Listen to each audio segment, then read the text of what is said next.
সুপ্রিয় কৃষক ভাই বোন বন্ধুগণ, কৃষকের হাসি ইউটিউব চ্যানেলে আপনাদের স্বাগতম। আজকে আমার এই ইউটিউব চ্যানেলটিতে কৃষি সম্পর্কিত কোনো বিষয়ে প্রথম ভিডিও আপলোড করছি। দয়া করে এই ভিডিওটিতে যদি কোনো প্রকার ভুলভ্রান্তি থেকে থাকে তাহলে ক্ষমা সুন্দর দৃষ্টিতে দেখবেন। আমার এই চ্যানেলটির লক্ষ্য ও উদ্দেশ্য হল কৃষি ও কৃষক সম্পর্কে কিছু তথ্য উপাত্ত, কৃষকের সমস্যা এবং ফসল সম্পর্কিত বিভিন্ন বিষয় ভিডিওর মাধ্যমে তুলে ধরে কৃষকের সামান্য পরিমাণ হলেও যদি আমার ভিডিওগুলো কাজে লাগে তাহলে আমি নিজেকে ধন্য মনে করব।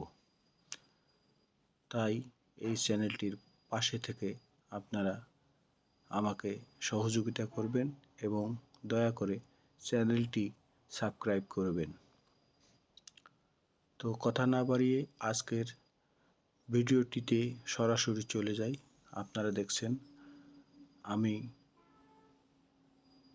আমন ধান কেটে আমার জমিটি এখন খালি অবস্থায় পড়ে আছে। তাই আমি সামনের চিন্তা ভাবনা করছি এই জমিতে ভুট্টা লাগাবো। তো ভুট্টা লাগার পূর্বে কিছু বাড়তি যত্ন নিলে বা জমিতে কিছু বাড়তি খরচ করলে আমার জমিটা যেমন সুস্থ থাকবে তেমনিভাবে এর ফলন বৃদ্ধি পাবে। আপনারা দেখছেন আমার এক নাতি ডলসনের খালি বস্তা নিয়ে দাঁড়িয়ে আছেন, আমি তার সাথে কথা বলছি, সে খুব খুশি। যাই হোক, আপনারা এই খালি জমিতে প্রতি শতকে 4 কেজি হারে যদি ডলচুন প্রয়োগ করেন তাহলে পরবর্তী 3 বছর জমিতে আর কোনো ডলচুন প্রয়োগ করা লাগবে না। এখন প্রশ্ন হচ্ছে, ডলচুন জমিতে কেন প্রয়োগ করব, কখন প্রয়োগ করব?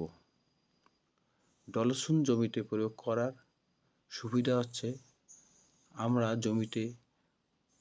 একই জমিতে বিভিন্ন রকম ফসল উৎপাদন করি।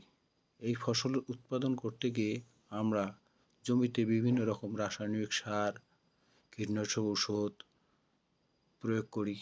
ফলে কিছুদিন পর জমিগুলোতে সঠিক মাত্রায় যে ফলনটা উৎপাদন হওয়ার কথা সেটি ধীরে ধীরে দিন দিন কমতে থাকে। তাই আমাদের উত্তর অঞ্চলের জমিগুলো কৃষিবিদগণ পরীক্ষা করে দেখেছেন যে জমিতে কমপক্ষে প্রতি 3 বছরে একবার শতকে 4 কেজি হারে ডলচুন প্রয়োগ করা জরুরি। শতকে 4 কেজি হারে ডলচুন প্রয়োগ করলে জমিটি যে সমস্ত দূষিত পদার্থ থাকে সেই দূষিত পদার্থগুলো ধ্বংস করে দেয় এবং জমির উর্বরা শক্তি বাড়ে। জমির উর্বর শক্তি বাড়া মানে জমিতে ফসল ভালো হয়। জমিতে ফসল ভালো হওয়া মানে কৃষকের উৎপাদন বেশি হয়। তাই আমরা প্রতি শতক জমিতে 4 কেজি হারে ডলচুন প্রয়োগ করব, এই আশাবাদ ব্যক্ত করে সবাইকে ধন্যবাদ।